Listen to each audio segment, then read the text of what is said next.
kesempatan kali ini, saya akan menjelaskan tentang memahami hakikat dan mewujudkan ketawilan dengan syu'abul iman.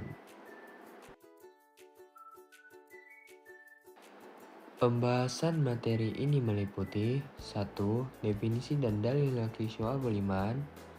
2. Macam-macam syu'abul iman. 3. Tanda-tanda orang beriman. Pembahasan yang pertama yaitu definisi dan dalil laki syu'abul iman. Iman berasal dari kata amana yu'minu imanan. Secara bahasa memiliki arti berarti kepercayaan, keyakinan, ketetapan, atau keteguhan hati. Sedangkan menurut Imam Syafi'i dalam kitabnya Al-Um, iman memiliki arti ucapan, perbuatan, dan niat, di mana tidak sempurna salah satunya jika tidak bersamaan dengan yang lainnya.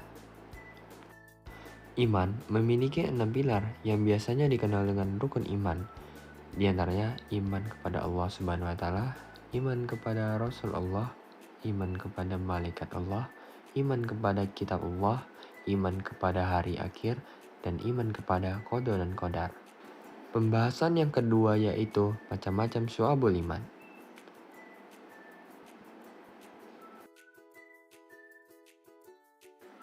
Keimanan terbagi menjadi 3 kategori, yaitu yang pertama meyakini dalam hati, yang kedua diucapkan dengan lisan, dan ketiga mengamalkan dengan anggota badan.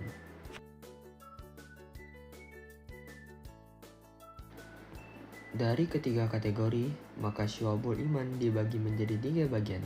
Bagian yang pertama, cabang niat yang berkaitan dengan niat, akidah, dan hati. Bagian kedua, cabang iman yang berkaitan dengan lisan atau ucapan. Dan bagian ketiga, cabang iman yang berkaitan dengan anggota badan. Yang pertama, cabang iman yang berkaitan dengan niat, akidah, dan hati. Di antaranya adalah 1. Iman kepada Allah Subhanahu wa taala. Kedua, iman kepada malaikat Allah. Ketiga, iman kepada kitab Allah. Keempat, iman kepada Rasul Allah. Kelima, iman kepada takdir baik dan takdir buruk Allah. 6. Iman kepada hari akhir. 7. Iman kepada kebangkitan setelah kematian. 8. Iman bahwa manusia akan dikumpulkan di yaumul masyar setelah hari kebangkitan. Kesembilan, iman bahwa orang mukmin akan tinggal di surga dan orang kafir akan tinggal di neraka. 10. Mencintai Allah Subhanahu wa taala. Yang kedua, cabang iman yang berkaitan dengan lisan. Di antaranya adalah 1. Membaca kalimat thayyibah atau kalimat yang baik.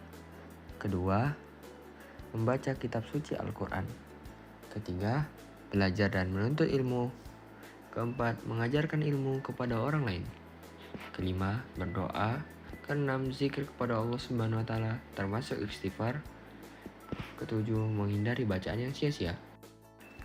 Yang ketiga, cabang iman yang berkaitan dengan perbuatan dan anggota badan.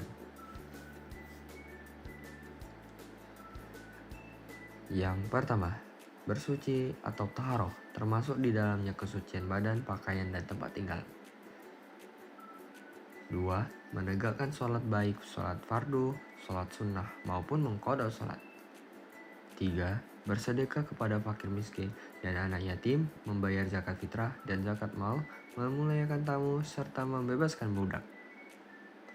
4. Menjalankan puasa wajib dan puasa sunnah. 5. Melaksanakan haji bagi yang mampu. 6. Beriktikaf di dalam masjid, termasuk diantaranya adalah mencari Lailatul Qadar. 7. Menjaga agama dan bersedia meninggalkan rumah untuk berhijrah beberapa waktu. 8. Menyempurnakan dan menunaikan nazar. 9. Menyempurnakan dan menunaikan sumpah. 10. Menyempurnakan dan menunaikan kafarat. Pembahasan yang ketiga, tanda-tanda orang yang beriman. Adapun tanda-tanda orang yang beriman di antaranya adalah 1. Jika mendengar nama Allah Subhanahu wa taala, maka bergetar hatinya, dan jika dibacakan ayat Al-Quran, maka bergejolak hatinya untuk segera mengamalkannya.